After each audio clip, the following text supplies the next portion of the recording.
दुनिया तेजी से बदल रही है और कई बार ये बदलाव बड़ी खामोशी से होते हैं। जी बिल्कुल। आज हम जुलाई 2025 के कुछ ऐसे अहम भू राजनीतिक जहां तनाव बढ़ सकता है उन बिंदुओं पर नजर डाल रहे हैं। हाँ, जैसा कि वो 6 फ्लैश पॉइंट्स वाले स्रोत में बताया गया है। हाँ, तो समझने की कोशिश करेंगे कि कैसे अंतरिक्ष से लेकर आर्कटिक तक और व्यापार से लेकर विश्वविद्यालयों तक वैश्विक मंच पर एक नई खींचतान चल रही है। चलिए अंतरिक्ष से ही शुरू करते हैं। ठीक है। अंतरिक्ष देखिए अब सिर्फ वो खोजबीन की जगह नहीं रह गया है। सही बात है। अमेरिका अपना गोल्डन डोम प्रोजेक्ट लॉन्च कर रहा है। ये मूल रूप से उपग्रहों का एक रक्षा कवच है। अच्छा, सैटेलाइट मिसाइल शील्ड जैसा कुछ। हाँ बिल्कुल, और इस पर चीन ने चेतावनी दी है कि ये अंतरिक्ष में हथियारों की दौड़ तेज कर सकता है। जाहिर है। जासूसी उपग्रह ये सब पहले से सक्रिय हैं। हाँ, भारत का स्पेस प्रोग्राम काफी तेजी से आगे बढ़ रहा है। और चीन ने तो एक और कदम आगे बढ़ाया है, अंतरिक्ष में ही सैटेलाइट को ईंधन देना, ऑर्बिट में रिफ्यूलिंग। अच्छा, ये तो बड़ी क्षमता है। मतलब सैटेलाइट की उम्र बढ़ सकती है या वो ज्यादा मनोवर कर सकते हैं। बिल्कुल, तो ये वाकई एक कह सकते हैं खामोश युद्ध क्षेत्र बनता जा रहा है। और यह दिलचस्प बात यह है कि ये खामोश युद्ध क्षेत्र पारंपरिक युद्ध के नियमों को चुनौती देता है। कैसे? देखिए, यहाँ हमला अदृश्य हो सकता है जिसका असर तुरंत वैश्विक संचार या निगरानी पर पड़ सकता है। ये पारंपरिक सैन्य शक्ति से बिल्कुल अलग तरह की चुनौती है। सही कहा। अच्छा, अब ताइवान की बात करें तो स्थिति और भी गंभीर लगती है। हाँ, वो तो हमेशा से एक हॉटस्पॉट रहा है। अमेरिकी विश्लेषक चेतावनी दे रहे हैं कि अगर चीन मान लीजिए 2027 तक हमला करता है तो सिर्फ ताइवान की चिप्स पर जो निर्भरता है उसके कारण वैश्विक बाजार 34% तक गिर सकता है। बाप रे, 34%, ये तो बहुत ज्यादा है। हाँ, और अमेरिका से कहा जा रहा है कि वो आपातकालीन ट्रेडिंग रोकने जैसे उपायों की तैयारी करें। बिल्कुल, और ये 34% की गिरावट सिर्फ एक आर्थिक आंकड़ा नहीं है। ये दिखाता है कि ताइवान सिर्फ चिप्स के लिए अहम नहीं, बल्कि ये एशिया में अमेरिकी प्रभाव की एक तरह से परीक्षा भी है। ये गिरावट भू राजनीतिक शक्ति संतुलन में बड़े बदलाव का संकेत होगी। हाँ, ये बात भी है।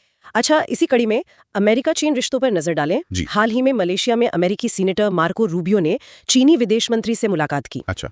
रूबियो ने रूस चीन की बढ़ती दोस्ती, व्यापार के मुद्दे और ताइवान पर चिंता जताई, वही सब बातें। और चीन का जवाब क्या था? जवाब में चीन ने आसियान देशों को दक्षिण पूर्व एशियाई राष्ट्रों के संगठन को AI और स्पेस डेटा प्रोजेक्ट्स में सहयोग की पेशकश कर दी। अच्छा, ये तो सीधा सीधा प्रभाव बढ़ाने की कोशिश है। हाँ। ये साफ दिखाता है कि दक्षिण पूर्व एशिया अब इन दोनों बड़ी ताकतों के बीच प्रभाव बढ़ाने का एक नया अखाड़ा बन गया है। बिल्कुल। चीन तकनीक और डेटा के जरिए अपनी पैठ बना रहा है, जबकि अमेरिका पारंपरिक सुरक्षा और व्यापार नियमों पर जोर दे रहा है। और सिर्फ कूटनीति ही नहीं, व्यापार के मोर्चे पर भी गर्माहट है। वो कैसे? अमेरिका ने ब्राजील के तांबे और जापान कोरिया से आने वाले कुछ सामानों पर 50% जैसा भारी टैरिफ लगा दिया है। 50%? ये तो ट्रेड वॉर जैसा लग रहा है। हाँ, और IMF अंतर्राष्ट्रीय मुद्रा कोष ने चेतावनी दी है कि इस तरह के कदमों से वैश्विक व्यापार अस्थिर हो रहा है। जाहिर है, होगा ही। अगर हम इसे बड़े तस्वीर से जोड़ें तो ये संरक्षणवादी नीतियों की स्पष्ट वापसी है। ये न सिर्फ वैश्विक सप्लाई चेन को बाधित करता है, बल्कि उन देशों को चीन के और करीब भी धकेल सकता है जो अमेरिकी टैरिफ से प्रभावित होते हैं। ये भी एक पहलू है।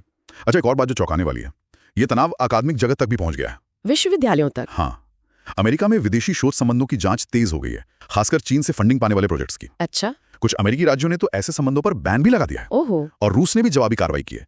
येल और MIT जैसे अमेरिकी विश्वविद्यालयों के साथ चल रहे कुछ कार्यक्रमों पर प्रतिबंध लगा दिया है। ये तो वाकई चिंताजनक है। ये एक बहुत महत्वपूर्ण सवाल खड़ा करता है। क्या भू राजनीतिक तनाव ज्ञान के मुक्त प्रवाह को रोक देगा? अगर ऐसा होता है तो वैश्विक नवाचार और वैज्ञानिक प्रगति पर इसका क्या असर पड़ेगा? ये सोचने वाली बात है। बिल्कुल। और आखिर में एक नजर डालते हैं सुदूर उत्तर यानी आर्कटिक पर। आर्कटिक, वहाँ क्या हो रहा है? जैसे जैसे बर्फ पिघल रही है, नए समुद्री रास्ते खुल रहे हैं। हाँ, वो नॉर्थ वेस्ट पैसेज और नॉर्दर्न सी रूट। हाँ, और संसाधनों तक पहुंच भी आसान हो रही है। तो कनाडा अपने समुद्री बेड़े को मजबूत करने के लिए नए आइस ब्रेकर बर्फ तोड़ने वाले जहाज बनाने पर $3 बिलियन खर्च कर रहा है। $3 बिलियन?